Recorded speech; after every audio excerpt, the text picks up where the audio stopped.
Good afternoon, everyone. Give us a, yeah, sure. Thanks. Okay, so I'm going to talk about little different, as you all are here as a toxicology pathologist, primarily supporting the regulatory studies with all of the pathological observations, quantifications. This is more on the pathology support for the efficacy studies and the pharmacology studies, right? It's all the way more important, even though Dr. Vyas mentioned that the diagnostic pathology, the anatomic pathology is one aspect of it. And Tijo and Uttara mentioned that there are a lot of solutions available for the specific cases, but still it's not that simple. It's very complex. Because if you look at one solution at a time, maybe there are solutions available. But if you look at the breadth and width of the discovery pharmacology studies that we do, it's in fact, there's a huge unmet need on developing the customized solutions for the efficacy studies, basically to find out whether the drug is efficacious or not. And more, I'm going to cover these topics. What is the extent of studies in the in vivo pharmacology in terms of drug screening? What are the digital pathology solution, the current digital pathology solution that we have worked out with AIRA Matrix? In fact, we had a long association right from, as Theo mentioned, developing the lung fibrosis module from there on. So one of the case study, maybe a simple case study that I'm going to present here, and what are the further opportunities in this field for this, right? So now you come to the efficacy studies. Most of these efficacy studies are done with the quantitative analysis of the tissues by colorimetry, ELISAs, luminex multiplexing, gene expression western and flow cytometry, which gives precise readout of the extent of disease as well as the efficacy of the compound. Right? That is what the pharmacologist would prefer, to have the quantitative results for all the analysis we perform. Right? So that's one aspect. Another aspect is the extent of models that supports the preclinical efficacy span across inflammation immunology, autoimmune diseases, metabolic diseases, cardiovascular, neuroscience, pain, systemic models. There are, even if you consider Syngene alone, we have 250 or 300 models available to screen the efficacy of the drugs. So it's extensive, and we cannot have the customized solutions for each and every, but there are some models where we critically need the quantitative morphometry and digital pathology solutions, right? So if you see the digital pathology solution for preclinical pharmacology, why it is needed, as I mentioned in the previous slide, it's extensive, where compared to the digital grading systems that we follow in the toxicology, it's absolutely necessary to go with the quantitative morphometry, not precisely measuring the counts or areas, but also the interactions, the spatial arrangements. There are a lot of stuff involved, in fact, right? And if you talk about just measuring one cell, it might be easy for the algorithm, but what is the cell-to-cell interaction? Where exactly it is present? Is there near inside the tumor, in the superficial, near the blood vessels, the tumor infiltrating lymphocytes, where they are and how important they are? So that involves a lot of complicated framework of analysis, and many of the models are very complex, where high throughput is typically very difficult. For a pathologist to sit and then read the slides for each and every parameter, it's very difficult, especially when the large size of samples involved. And sometimes small size of samples may not represent the disease as equivalent as that of the complete homogeneous tissue quantitative evaluation, and it needs multiple layers. One typical example is when you look at lung fibrosis, when you induce the fibrosis through instilling the bleomycin, you will not control the spread of the bleomycin in the right lung and left lung. It may go to the different depth and different areas, and when you have one sagittal plane, that may not truly represent the extent of the disease actually. So the gold standard is microcity. You have the complete three-dimensional architecture and then do it. But if you wanted to achieve through pathology, then you would need multiple layer of sectioning and then quantify all those levels, do the start scoring or do the morphometry and then combine to have sufficient n number and then size to represent the disease very rightly, right? That is the extent of the quantification that is needed to support within each and every disease aspect. And again, compared to all the other quantitative parameters, I think this is more visual. Seeing is believing, and the visualizations would be more convincing to understand the effect cause and effect relationship. Of course, it facilitates remote access and assess the data output by seeing the images by a remote pathologist as well.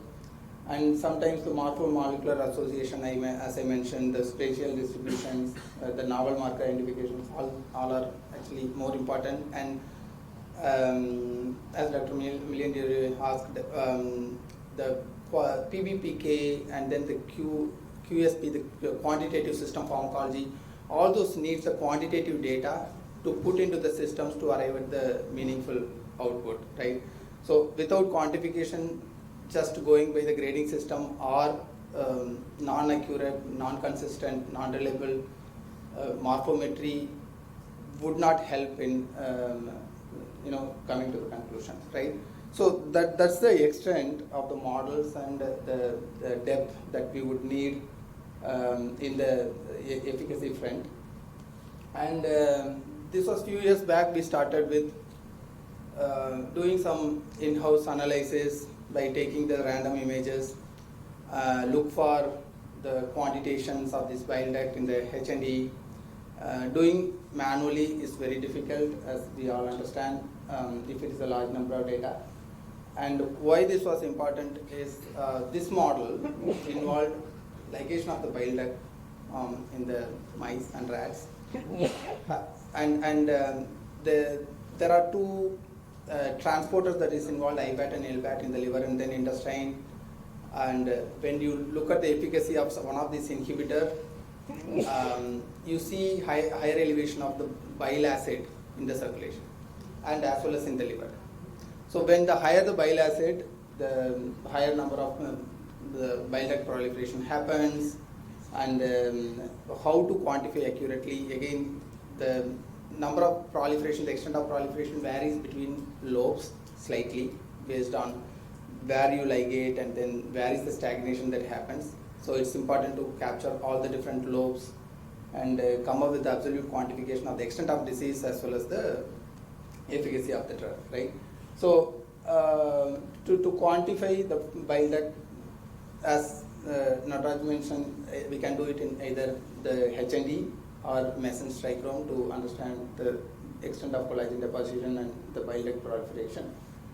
So we started with the manual assessment, but the limitations were, as I mentioned, high sample size, limited frame size. We take random images and use the open source software or like application should come up with some sort of automated solutions, but that would not represent the entire field of sagittal sections. So risk of bias, again, we might take the random images and selective images and time intensive and labor intensive. And then we customized the digital pathology solution with AIRA Matrix. That's when we onboarded the Leica Aperio GT450. This is the whole slate imaging system. And then we started the initial algorithm development by identification of the region, stain detections, accuracy, ducts, and then development segmentation and all those fronts. Fairly that was accurate. But again, in the H&E sections, the differentiation of the bile duct was not that efficient. And then we moved to differentiating the bile duct with the CK19. That's a cytokeratin 19 marker, immunohistochemistry, where it could clearly demarcate all those different bile ducts. And then we optimized the algorithms in the combination of H&E stain sections as well as the cytokeratin sections. Basically, the challenges in the optimization one, the biotech identification was refined, and then the improvisation was done with the segmentation of the different bile ducts. Then the nuclear segmentation was carried out, and further the size and shape of the bile duct. So the objective here was to identify the number of bile ducts as well as the area of the individual bile ducts. And this is the overall developmental workflow that we followed. We had few stained images, and it went through the delivery framework, and then automated training framework, and then the results were validated by comparing manual versus the automated systems, what is the accuracy and the reproducibility. And following optimization and validation, the software could identify actually the bile ducts very clearly, giving the numbers and segmentation to understand the different bile duct numbers, as well as the area of the individual bile ducts. Right. So as you see here, the duct count was precise up to 98%, and the recall sensitivity was 95%. Again, and the ductal area identification was also pretty efficient in this model. And as I mentioned, the customization in the digital pathology is, for the pharmacology support, is much more needed because of the extent of the models and the quantification needed. It could be in oncology, immunophenotyping. Again, there's a huge unmet need. And then in inflammation and fibrosis, pancreatic islets and hepatic steatosis, cardiomyopathy, atherosclerosis, and then thrombosis. There are a lot of preclinical studies. Most of the readouts are being the quantitative biomarkers, not the morphological markers. Sometimes the morphology changes may not be reflecting the systemic biomarkers. Some specific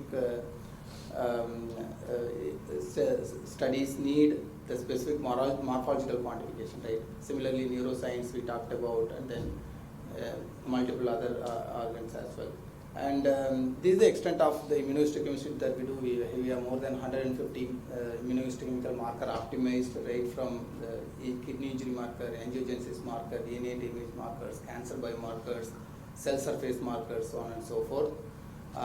Most of them, even though it is similar, it would need the customization. It's not just the intensity of the staining or the area of the staining. It is also cellular fragmentation. How many cells that expresses versus the in the tumors, tumor actively proliferating versus normal. Sometimes it will be co-localizations.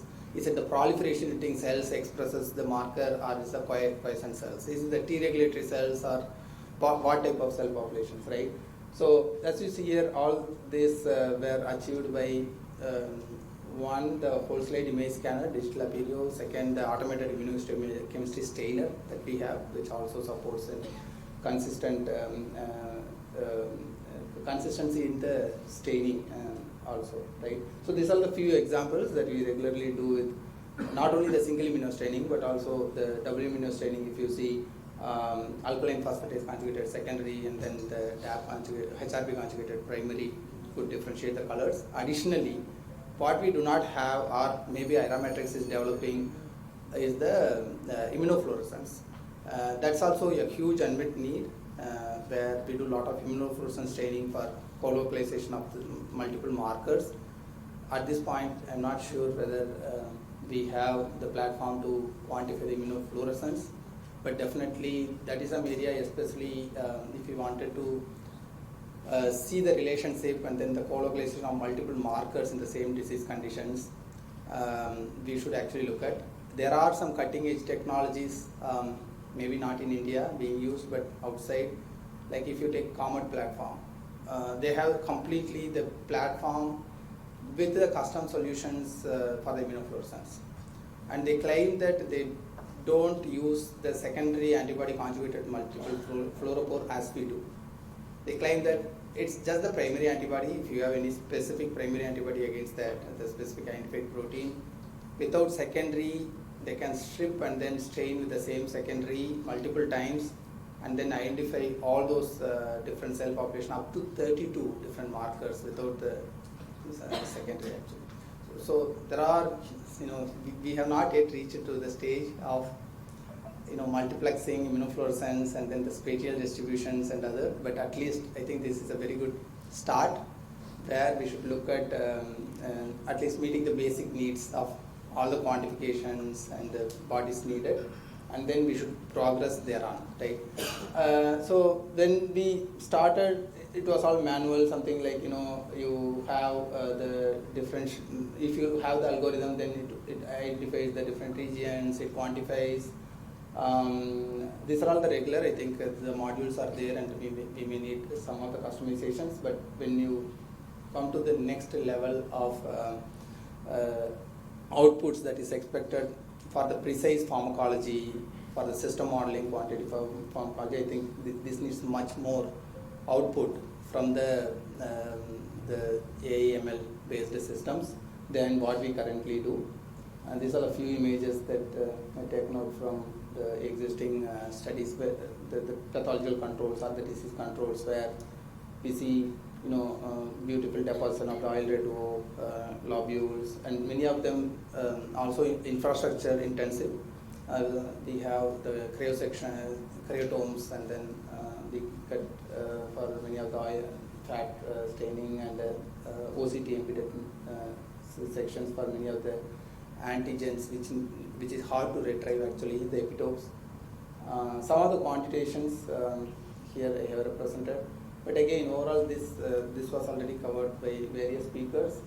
There is a demand and the extensive growing demand for the quantitative pathology for sure, whether it's a toxicology or whether it's a efficacy studies or other type of studies. And in the CRO, there's more and more demand for the scalability and then automation. And diverse models for variety of indications. Again, it's not the routine models. Continuously the models are adding up. If it's a COVID, then S2 expressions, and then what type of the cells and other components involved, again the different pathology that comes in. So it's constantly evolving, and need of this diverse support. That's where I think the AI solution also should come up to the speed to cater the need of the advancing requirements. And time is money again. It should be faster. Standardization, validations all should be taken care by AI-based training. And the future is very good. It's just the beginning. There are a lot of unlimited opportunities actually. We should catch up the speed up to the world, and the integration of AI and pathology in the precision medicine and the customized medicine is also evolving actually. So and as you all mentioned, there are some regulatory guidelines coming up for the specific quantitative morphometric. Most probably that will get completely developed. And one thing is that it's not going to replace the pathologist, as many of the speakers mentioned here. It is going to be an additional, very valuable tool to increase the throughput, that what one pathologist cannot do with the limited number of time and efforts. So it will be multiple fold, and the output would be very high if you use the tool and then adapt. And still, finally, the pathologist would be deciding and operating to generate a lot of data rather than generating the limited amount of data by the manual method. Thank you so much. Thanks for the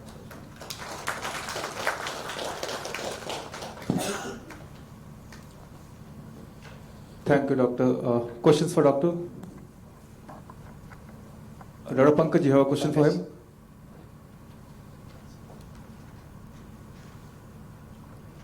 So thank you for a very informative lecture, and the images were excellent. My question is,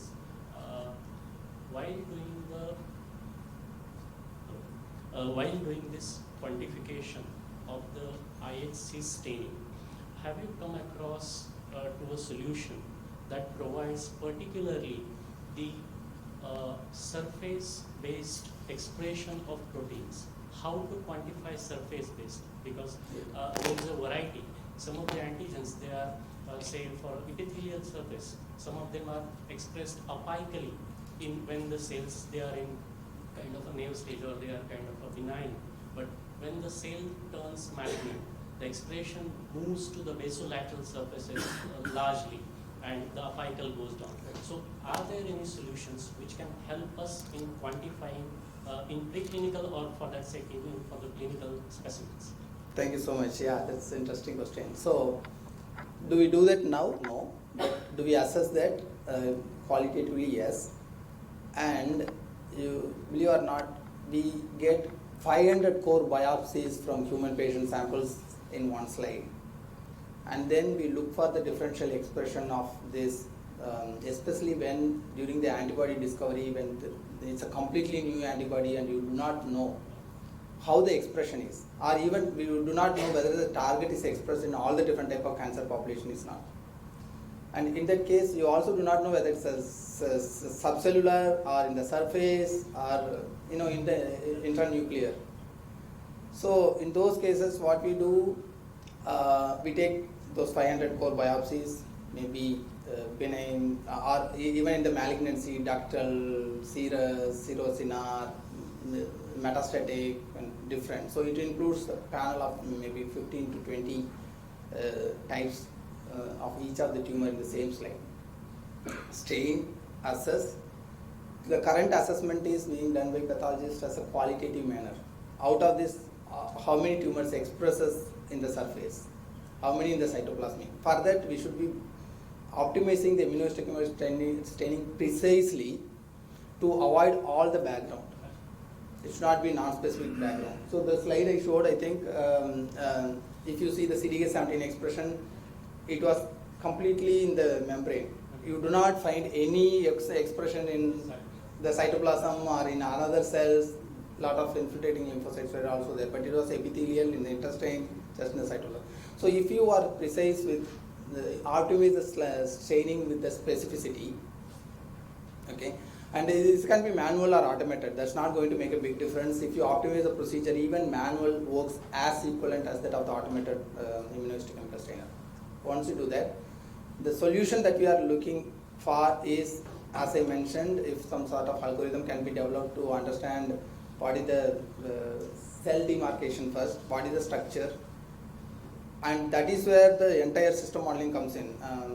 It's not about the intensity and the numbers, it's also about the spatial distribution of the marker specifically. So first, the algorithm should map out the complete organ. What is tumor, what is blood vessel, what is the stroma, what are the different components of it, inflammatory cells versus the tumor cells and all those. Demarcate, and in that cellular fragmentation, what is membrane, what is the cytoplasm, what is nuclear and all those stuffs. Only when we have the complete model available in the base, then when you analyze the expression, it would give you precise answer on what is the location, how its distribution and everything. Exactly. So that's the ultimate solution that we are actually looking for. Maybe Uttara can add into that. Thank you. I'm just going to add a little to that. Since you mentioned either preclinical or clinical. On the clinical side, we are working on prostate cancer for markers called EV1, EV2 and EV3. And these are for differentiating benign from malignant and then if it is malignant, grading it into different lesion grades 3, 4 and 5. So here, as he rightly pointed out, first is identifying the tumor, then identifying cells that are positive, then looking for spatial distribution. In the sense, it could be apical granules or, as you said, these could be, yeah, exactly. And so, right. So that's where the pathologists, when they were doing it manually, had a significant learning curve because you have to identify these patterns and then to differentiate and come to a conclusion as to what the marker is actually showing. That's where AI is actually. Thanks. Any other questions?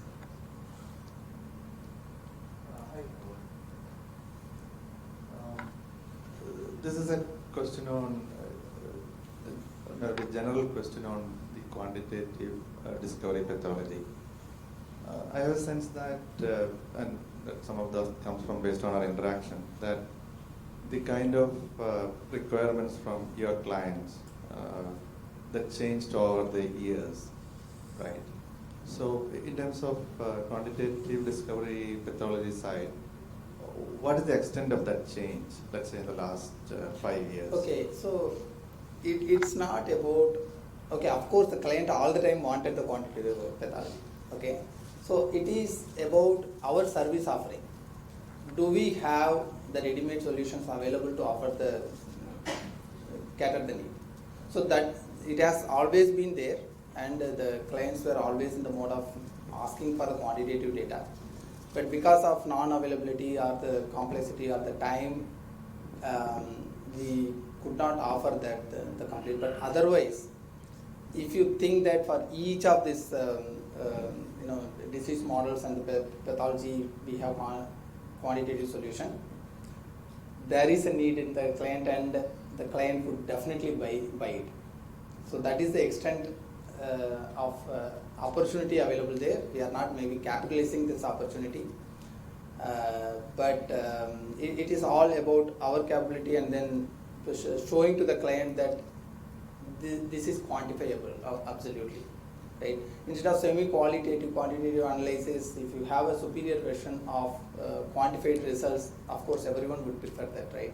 So it is, and I think few of the areas that involves more of a systemic biomarkers, and then that gets secreted out, released, that is where we can deprioritize, which would represent disease more accurately.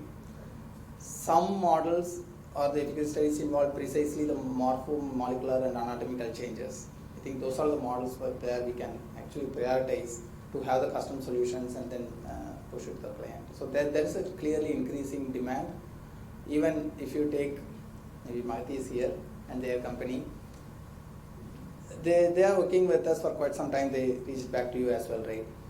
The difficulty is that do you have a ready-made solution for something where there is no antibodies available and it is intracellular puncta, and for that do you have the complete mapping of the brain regions? Do we identify all the different components, the neuron microglia, astrocytes, oligodendrocytes, the different components, cerebellum, hippocampus, all?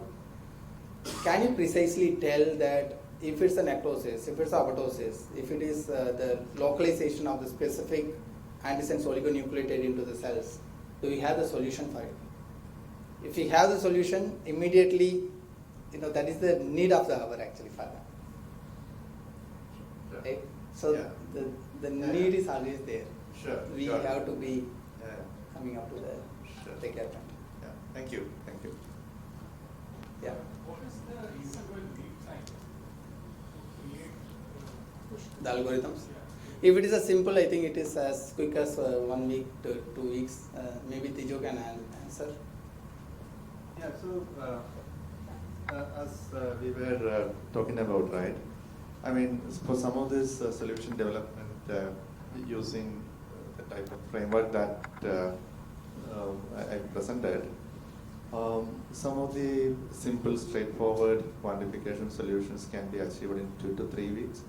And then something as complicated as, let's say, lung fibrosis quantification and scoring using 2 stains and multiple parameters involved, it could go up to about 2 months. So it's going to be between that.